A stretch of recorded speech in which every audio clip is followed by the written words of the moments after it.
Visakha railway జోన్కు శంకుస్థాపన, శ్రీకారం చుట్టిన ప్రధాని మోదీ. 2,00,000 కోట్లు ప్రగతి పనులకు, పలు రోడ్లు, రైల్వే ప్రాజెక్టులు ప్రారంభం. ఆంధ్ర అభివృద్ధికి అండగా ఉంటానని హామీ.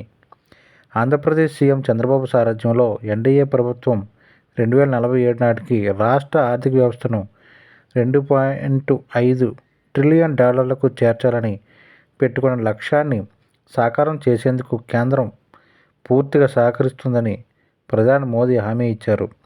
రాష్ట్ర ప్రభుత్వం రూపొందించిన స్వర్ణాంధ్ర 2047 లక్ష్యాన్ని చేరుకునేందుకు కేంద్రం భుజం కలిపి నడుస్తుందని భరోసా ఇచ్చారు. సమృద్ధ, ఆధునిక ఆంధ్రప్రదేశ్ నిర్మాణానికి మేం కంకణబద్ధులమై ఉన్నాం అని ఆయన ఉద్ఘాటించారు.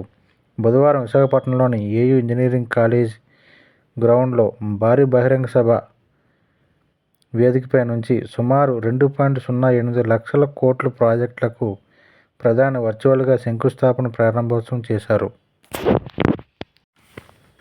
ఏపీకి తమ ప్రభుత్వం అత్యధిక ప్రాధాన్యత ఇస్తుందని, లక్షల కోట్లు ప్రాజెక్టులు మంజూరు చేస్తున్నామని ఈ సందర్భంగా ప్రధాని వెల్లడించారు. ఆంధ్రప్రదేశ్ను అవకాశాల గనిగా నిర్దేశించుకున్న లక్ష్యాన్ని సాధించే రాష్ట్రంగా ఆయన అభివర్ణించారు. ఆంధ్ర ప్రజల ప్రేమాభిమానాలకు కృతజ్ఞతలు. మీపై నా అభిమానాన్ని చూపించుకునేందుకు ఇప్పుడు అవకాశం లభించింది అని ప్రధాని తెలుగులో ప్రసంగం ప్రారంభించారు. మొదట సింహాసనంలో కొలువైన వరాహ లక్ష్మీ నరసింహస్వామికి ప్రమాణం చేశారు. మీ అందరి ఆశీస్సులతో కేంద్రంలో 60 ఏళ్ల తర్వాత వరుసగా మూడోసారి మా ప్రభుత్వం ఏర్పడింది. మూడోసారి ప్రధానిగా బాధ్యతలు చేపట్టాక రాష్ట్రంలో నా తొలి అధికారిక పర్యటన ఇది. రోడ్ షో సందర్భంగా మీ అపూర్వ స్వాగతం, ఆదరణ నన్ను కదిలించాయి అని ప్రధాని పేర్కొన్నారు.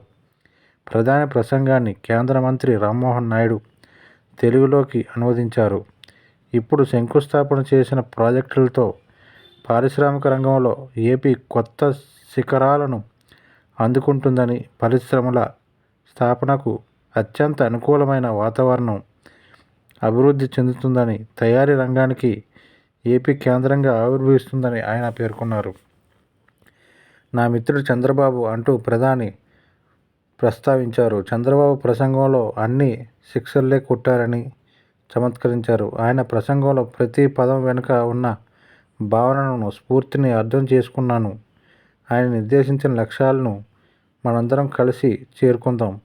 ఆ లక్ష్యాలన్నీ సాకారమైతే ఆంధ్రప్రదేశ్ అభివృద్ధి పదంలో అగ్రస్థానానికి చేరుకుంటుంది. దేశం అభివృద్ధిలో కొత్త పుంతలు తొక్కుతుంది. వాటి సాకారానికి మా నుంచి పూర్తి సహకారం ఉంటుంది. ఈ రాష్ట్రం, దేశ ప్రజలందరికీ హామీ ఇస్తున్నాను. ఆంధ్రప్రదేశ్ను అభివృద్ధి చేయడమే మా లక్ష్యం. ఇక్కడ ప్రజలకు సేవ చేయడం మా సంకల్పం. ఇక్కడ ప్రజలకు ఉన్న సృజనాత్మక దృక్పథం వల్ల ఐటీ, టెక్నాలజీలకు ఏపీ కేంద్రంగా మారింది. ఇప్పుడిప్పుడే అభివృద్ధి చెందుతున్న భవిష్యత్ టెక్నాలజీలను అందిపుచ్చుకొని సారథ్యం వహించాలి. జాతీయ గ్రీన్ హైడ్రోజన్ మిషన్ను 2023లో ప్రారంభించాం. 2030 నాటికి 50 లక్షల టన్నుల గ్రీన్ హైడ్రోజన్ ఉత్పత్తి లక్ష్యం. దేశంలో తొలి దశలో ఏర్పాటు చేస్తున్న 2 గ్రీన్ హైడ్రోజన్ హబ్లలో ఒకటి అనకాపల్లి దగ్గర వస్తుంది. దాంతో ఇక్కడ వేల సంఖ్యలో ఉద్యోగాలు వస్తాయి.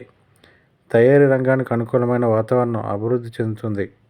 దేశంలోని 3 చోట్ల బల్క్ డ్రగ్ పార్కులు ఏర్పాటు అవుతుండగా వాటిలో ఒకటి నక్కపల్లి దగ్గర వస్తుంది. దానిని తయారీ, పరిశోధనకు అవసరమైన అద్భుతమైన మౌలిక వస్తువుల్ని అభివృద్ధి చేస్తాం. పెట్టుబడులను ఆకర్షించేందుకు స్థానిక ఫార్మా రంగానికి అది ఉపయుక్తంగా ఉంటుంది అని ప్రధాని పేర్కొన్నారు. తమ ప్రభుత్వం పట్టణీకరణకు, అభివృద్ధికి అవకాశంగా చూస్తుందని ప్రధాని తెలిపారు. ఆంధ్రప్రదేశ్ను ఆధునిక కాలపు పట్టణీకరణకు ఒక ఉదాహరణగా మారుస్తాం. అందులో భాగంగా కృష్ణపట్నంలో క్రిస్ సిటీ పేరుతో స్మార్ట్ సిటీ నిర్మాణానికి శంకుస్థాపనలు చేశాం. చెన్నై, బెంగళూరు పారిశ్రామిక కారిడార్లో భాగంగా అభివృద్ధి చేసే ఈ సిటీలో వేల కోట్ల పెట్టుబడులు, లక్షల ఉద్యోగాలు వస్తాయి. ఇప్పటికే శ్రీ సిటీ రూపంలో మ్యానుఫ్యాక్చరింగ్ హబ్ వల్ల చేకూరే ప్రయోజనాలు ఏపీకి అందుతున్నాయి. పారిశ్రామిక తయారీ రంగంలో దేశంలోని అగ్రగామి రాష్ట్రాల్లో ఏపీ ఉండాలి. తయారీ రంగాన్ని ప్రోత్సహించేందుకు మా ప్రభుత్వం ఉత్పత్తి ఆధారిత ప్రోత్సాహకాలు లాంటి పథకాలు అమలు చేస్తుంది. దానివల్లే మొబైల్ ఫోన్ల తయారీలో దేశం ముందంజలో ఉంది అని తెలిపారు. విశాఖ కేంద్రంగా ప్రత్యేక రైల్వే జోన్ ఏర్పాటు చేయడం ఆంధ్రప్రదేశ్ అభివృద్ధికి చాలా కీలకమని ప్రధాని పేర్కొన్నారు. రాష్ట్ర ప్రజల చిరకాల స్వప్నం ఇప్పుడు సాకారం అవుతుందన్నారు. రైల్వే జోన్ ఏర్పాటు వల్ల ఈ ప్రాంతంలో వ్యవసాయం, వ్యాపారం కార్యకలాపాలు పెరుగుతాయి. పర్యాటక రంగానికి ఊతం లభిస్తుంది.